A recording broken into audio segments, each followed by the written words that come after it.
पालघरमध्ये मार्क्सवादी कम्युनिस्ट पक्षाकडून आज लॉंग मार्चचं आयोजन करण्यात आलंय। या मार्चला मुंबई अहमदाबाद राष्ट्रीय महामार्गावरच्या चारोटी इथून काही वेळात सुरुवात होणार असून आज चारोटी ते मनोर आणि मनोर ते मासवणपर्यंत लॉंग मार्च जाणार आहे। जल जंगल जमीन या संदर्भात असलेल्या मागण्या घेऊन या मोर्चाचं आयोजन करण्यात आलंय।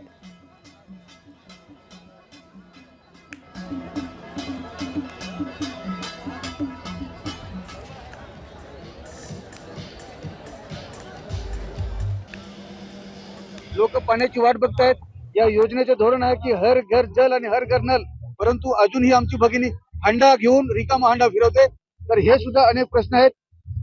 रोजगार हमीची कामं आम्ही मागणी केलेली आहे। 365 दिवसापैकी 200 दिवस काम दिलं पाहिजे। या भागातील जो नागरिक आहे तो कुठेतरी आपल्या घराला काट्या लावून तो कुठेतरी दुसऱ्या ठिकाणी स्थलांतर करतो।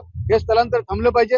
असे अनेक प्रश्न घेऊन आम्ही चारोटी पासून पालघर या ठिकाणी कलेक्टर कार्यालयावर हा मोर्चा पायी मोर्चा जाणार आहे।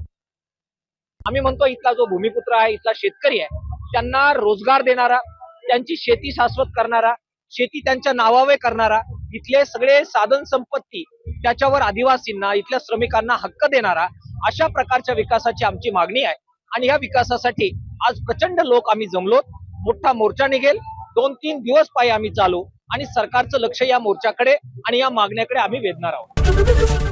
एबीपी माझा, उघडा डोळे बघा नीट।